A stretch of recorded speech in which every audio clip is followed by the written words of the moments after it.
अपने ऑफिस से निकलने के बाद शिखर सीधा अपने घर पहुंचता है और फिर शावर लेने के बाद शिखर खाने के लिए कुछ ऑर्डर करता है।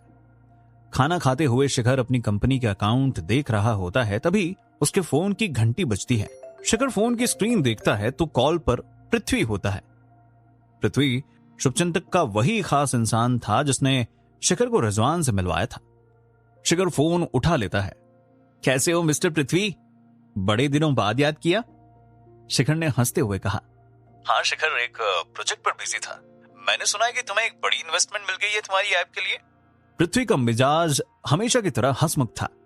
शिखर हैरान था कि अभी इन्वेस्टमेंट की डील को पूरे हुए 2 दिन भी नहीं हुए थे और पृथ्वी को इस बात की खबर पहुंच चुकी थी।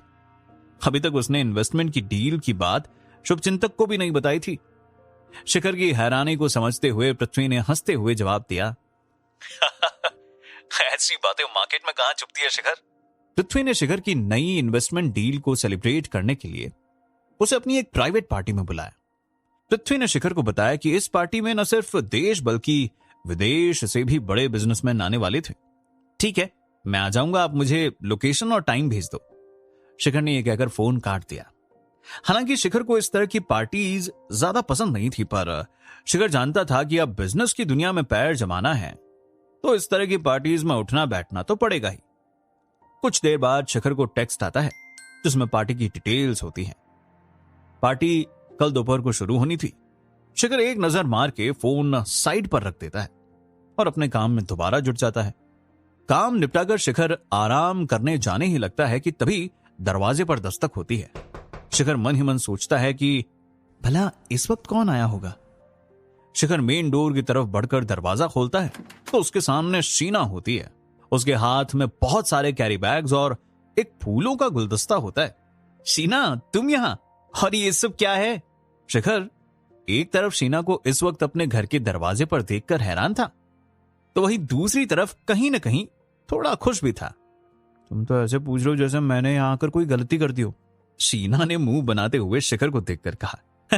नहीं नहीं, ऐसी कोई बात नहीं है, मैं तुम्हें देखकर बहुत खुश हूं, अंदर आओ। शिखर शीना को अंदर लेकर आया और उसके हाथों से सामान लेकर टेबल पर रख दिया। शीना ने शिखर को बताया कि शिखर ने जो कुछ उसके और उसके परिवार के लिए किया उसके लिए वो बहुत शुक्रगुजार थी, इसलिए आज वो शिखर को ढंग से थैंक यू बोलना चाहती थी।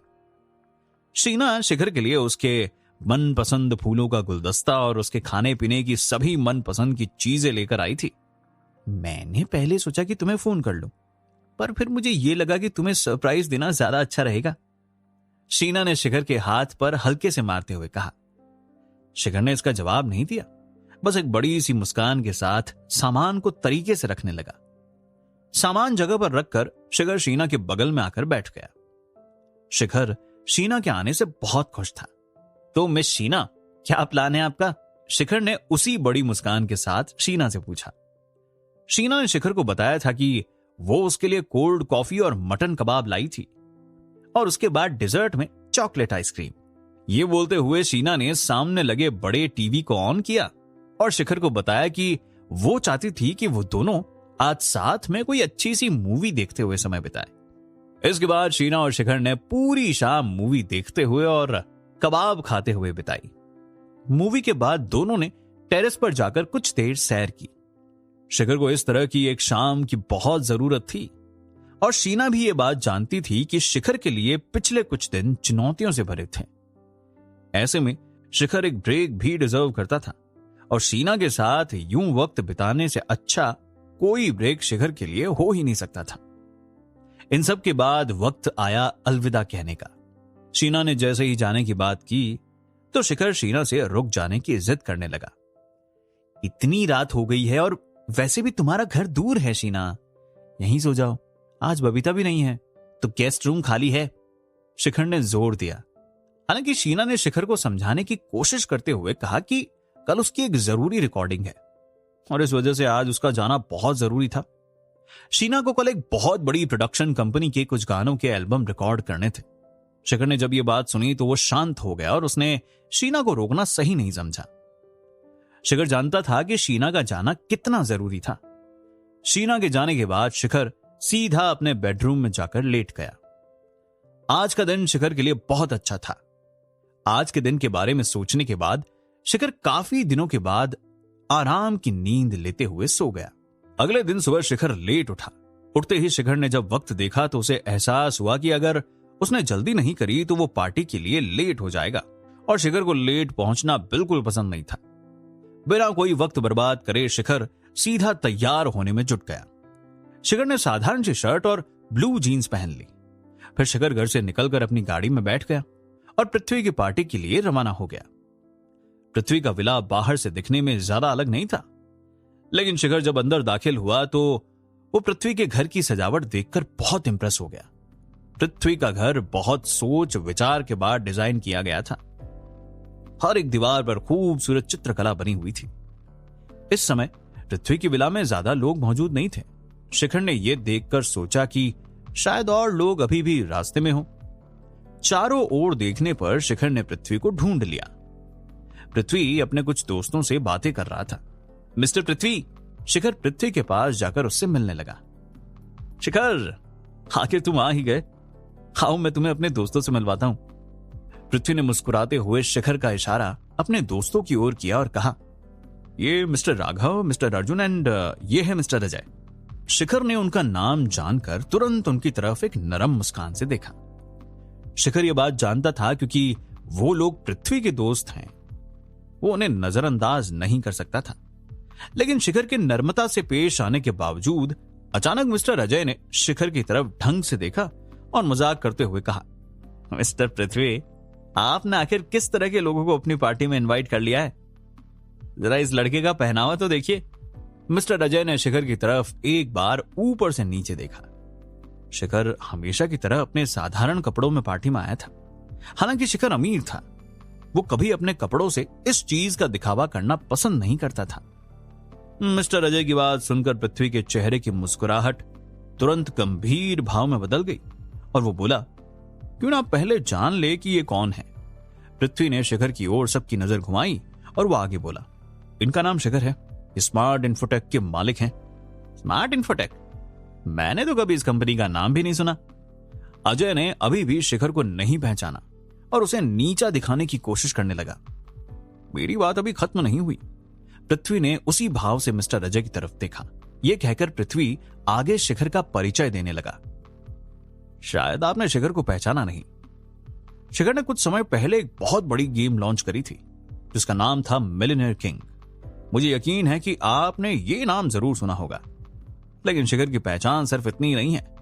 हाल ही में शिखर के अपने नए मोबाइल ऐप में किसी ने 300 करोड़ रुपए इन्वेस्ट किए हैं। पृथ्वी की बात सुनकर अचानक से अजय और बाकी लोगों के चेहरे पर एक बदलाव आ गया। उन्हें विश्वास ही नहीं हुआ कि उनकी आंखों के सामने इतना बड़ा आदमी खड़ा था। इतनी जानकारी पाकर वो ये खुद ही समझ गए थे कि शिखर वही आदमी है जिसने रिजवान एंटरप्राइजेस को बर्बाद किया था। अगले ही पल अजय ने शिखर की तरफ अपना रवैया बदल लिया। पहले उसने शिखर के पहनावे को देखकर यह सोच लिया था कि वो कोई गरीब आदमी है, लेकिन अब सब कुछ जानने के बाद अजय आगे बढ़ा और उसने सीधा शिखर से हाथ मिलाने की पहल कर ली। पृथ्वी के साथ खड़े बाकी बिजनेसमैन ने भी शिखर से खुद बात करने की शुरुआत करी।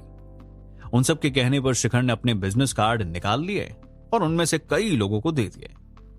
इसके बाद पृथ्वी उसे अपने साथ वहां से ले गया और शिखर के साथ आराम से सोफे पर बैठ गया। मिस्टर पृथ्वी, आपने मुझे ऐसी पार्टी में क्यों बुलाया है? शिखर को इस तरह की पार्टी में जाना बिल्कुल पसंद नहीं था। पृथ्वी शिखर का चेहरा देखकर मुस्कुराते हुए बोला, क्योंकि मैं चाहता हूं कि तुम बिजनेस से जुड़े बड़े लोगों के बारे में और जानो। शिखर ने यह जवाब सुनकर अपना मुंह फेर लिया। उससे अजय जैसे लोग बिल्कुल सहन नहीं होते थे। चलो अब इतना भी बुरा मत मानो। पृथ्वी ने यह कहकर वेटर को अपने पास बुला लिया और फिर वेटर के हाथ में पकड़ी ट्रे से पृथ्वी ने वाइन के 2 गिलास उठा लिए। वेटर के वहां से जाते ही पृथ्वी ने 1 गिलास शिखर को दे दिया। शिखर ने पहले लेने से इनकार करने की कोशिश करी, लेकिन पृथ्वी ये देखते ही बोला, मेरी पार्टी में आए हो, तुम्हें थोड़ी तो पीनी पड़ेगी। फिर शिखर ने वो ग्लास अपने हाथ में पकड़ लिया। वाइन पीने के बाद पृथ्वी की आवाज अचानक गंभीर हो गई और वो बोला, मिस्टर शिखर, जो योजना तुमने मुझे उस दिन बताई थी मेरे प्रोजेक्ट को लेकर, वो वास्तव में काम आ गई। तुम्हारे मुताबिक चलने से मेरा कई गुना प्रॉफिट बढ़ चुका है। ये तो अच्छी बात है। शिखर ने यह सुनकर अपना ग्लास उठाया और पृथ्वी के ग्लास को छूते हुए बोला, आज का जाम आपके नाम मिस्टर पृथ्वी। इसके बाद पृथ्वी ने शिखर से अपने आगे के प्लान को लेकर ध्यान से बातें करी, जिसे सुनकर शिखर ने अपनी कुछ राय दी। बातचीत के बाद शिखर बाथरूम की ओर चला गया। लिफ्ट के थोड़ा पास पहुंचते ही शिखर को अचानक लिफ्ट के बाहर एक जाना पहचाना सा चेहरा दिखाई दिया, जो कि कोई और नहीं बल्कि मशहूर इकोनॉमिस्ट डॉक्टर रामचंद्रन थे। शिखर को यकीन ही नहीं हुआ कि डॉक्टर रामचंद्रन जैसी शख्सियत भी इस पार्टी में आई थी। डॉक्टर रामचंद्रन! शिखर ने दूर से ही उन्हें आवाज लगाई और भागकर उनके पास आकर खड़ा हो गया और बहुत सम्मान के साथ अपना सर झुकाकर शिखर ने डॉक्टर रामचंद्रन को नमस्कार किया। शिखर डॉक्टर रामचंद्रन की बहुत इज्जत करता था। शिखर को अभी तक वो अद्भुत पल याद है जब डॉक्टर रामचंद्रन ने अपने कॉलेज में चल रहे लेक्चर के दौरान शिखर को अपने विचार रखने का मौका दिया था और उसकी प्रशंसा भी की थी। शिखर के लिए यह पल उसके सबसे अच्छी यादों में से एक था। तुम तो... डॉक्टर रामचंद्रन ने वापस शिखर की ओर देखा। वो कुछ देर के लिए दंग रह गए थे और अगले ही पल उनका चेहरा खिल उठा और वो मुस्कुरा के बोले, क्या तुम शिखर हो? डॉक्टर रामचंद्रन, मैं आपको याद हूं। शिखर हैरान था कि डॉक्टर रामचंद्रन को न सिर्फ उसका चेहरा बल्कि उसका नाम भी ठीक से याद था। शिखर इस वक्त बहुत खुशकिस्मत महसूस कर रहा था कि डॉक्टर रामचंद्रन जैसी बड़ी शख्सियत उसे पहचानती थी। हाँ, मैं तुम्हें कैसे भूल सकता हूं। स्टेट यूनिवर्सिटी के मेरे लेक्चर के दौरान तुमने अपने विचार प्रकट करे थे और तुम्हारे विचार सच में बहुत ही ज्यादा अद्भुत थे। मैं तुमसे प्रभावित हुआ था। शिखर को देखकर डॉक्टर रामचंद्रन थोड़ा उत्साहित भी हुए। उन्होंने शिखर का हाथ थाम लिया और कहा, मैं तुमसे बात करने का मौका ढूंढ रहा था। सच बताऊं तो मुझे आज तुम्हें यहां देखने की उम्मीद ही नहीं थी।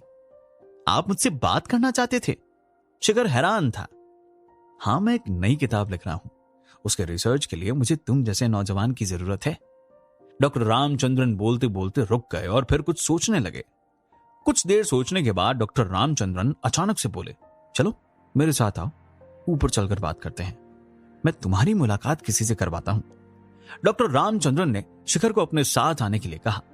शिखर डॉक्टर रामचंद्रन को ना नहीं बोल सकता था, लेकिन उसके दिमाग में सिर्फ एक सवाल था, आखिर किससे मिलवाना चाहते थे शिखर को डॉक्टर रामचंद्रन? जानने के लिए सुनते रहिए मिलियनेयर डिलीवरी बॉय।